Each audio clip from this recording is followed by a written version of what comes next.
If you're doing the CSEC Technical Drawing SBA for building drawing, you know one of the most important part is the problem statement. In this video, I'll walk you through a sample building drawing SBA problem statement. I'll be explaining the key details and show you exactly how to interpret it so you can start your own project the right way. This will help you to avoid any confusion you may have and make sure you're hitting all the SBA requirements. So let's jump into things. Here you can see where we have a sample building drawing SBA scenario, aka your problem statement, and it reads, Crystal Elliston is a young professional who works with the Ministry of Education,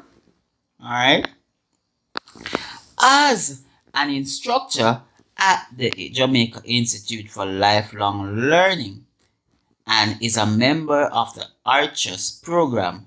She has bought a half-acre lot in the parish of St. Andrew and is looking to start building her future home in the next 6 months.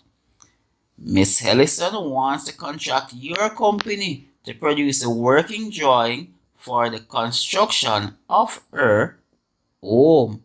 Alright, now here are her client specification. These are what she wants for our house. So here are her requirements as follow. It must be a single story dwelling. Alright, the design should be friendly for future expansion. There must be at least 2 bedrooms. Alright, now when we talk about future expansion, say for example this is a single story dwelling, right?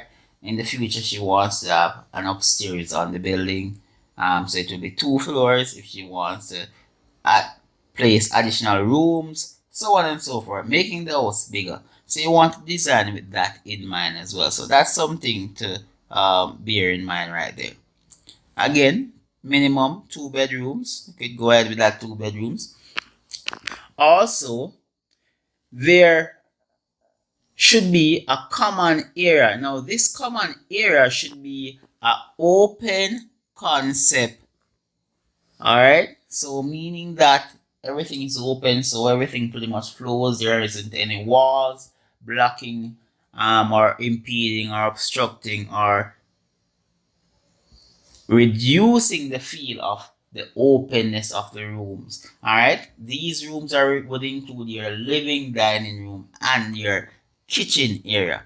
Alright, now moving along, she wants a large bathroom. Alright, so ensure that you sort that one out. Additionally, she wants an optional washroom. So you could add this if you want. You could not add this. It's optional. Alright, so you decide in your design what you're going to do. She definitely wants a veranda, so you want to ensure that you have that one there. And an optional carport or garage.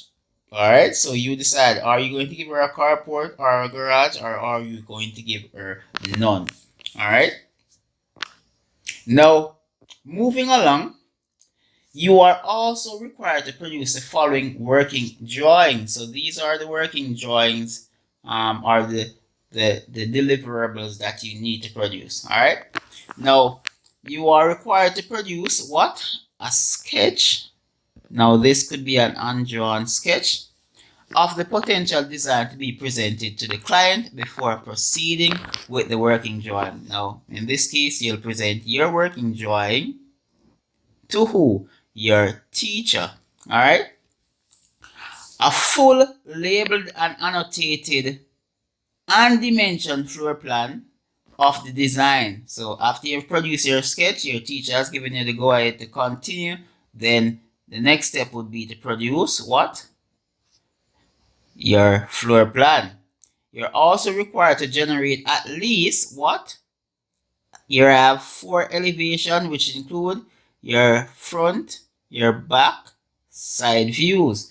Now for the SBA, you only need 2, but I recommend that you produce all 4. Alright? You're required to do 2 cross-sectional views. Cross-section is your sectional drawing. Alright? So that's what we have here. Your sectional drawing. Now, again, you could produce 1. You would not be penalized. Alright? But I recommend you drawing 2. You'll do 1 transversely, 1 longitudinally. What do I mean? Say this is your house, right? Oops.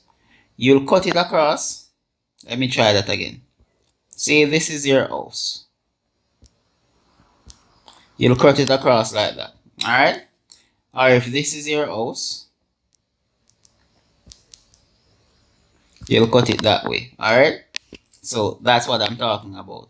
1 going across, 1 going that way. So ensure that when you're producing these now, ensure that you're cutting the building at a section that probably passes through the kitchen or the bathroom. So take that into account. Alright?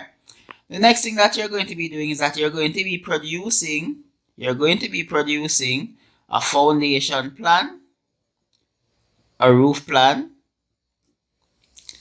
a sectional detail of the foundation, and the eave detail. Alright? Now again, the option is here. You could choose to do the foundation plan only, leave everything else. The roof plan only, leave everything else. Or your sectional details and leave everything else. I recommend you doing what? All of them. Alright? Now, the 6th point is that the bank financing the project would also like for you to provide a small business plan. So this is where your business plan will come into play. Alright? Please check out my video on build your business plan, what it entails to make things good, so you can get your marks for your entrepreneurship portion of the SBA. Alright? So you produce your business plan. Now finally, you're required to what? Produce a list of material to be used in the building of the structure. So you're creating a material list. Alright? So say for example, you're using blocks, cement, sand, stone, steel, wood, zinc, things like that. So you're listing the materials to be used to make the house. Alright? Now, this here is a realistic scenario, alright, for your exam. Well, not your exam, but your SBA. You should always ensure that you identify the client needs, alright? Ensure that you identify the details required, alright? Ensure that you clearly understand and you're fulfilling the problem statement, alright? Finally, ensure that your designs are everything is basically checked off. Alright? Ensure that you check off everything. So that's a breakdown of a sample here that I have. Now, teachers out there, you can take this one if you want. You can modify it. Students, again, you can take this and you can modify it if you want, or you can use it as is. It is perfectly fine the way it is. Alright? So the option is yours. It is going to be linked down in the description.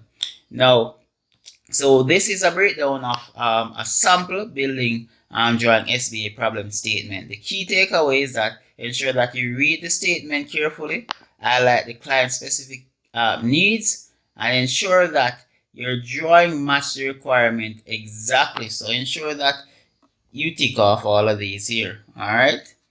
Your drawing should match those. Alright? If you found this video useful, give this video a like, share with your classmates, and subscribe for more technical drawing tips.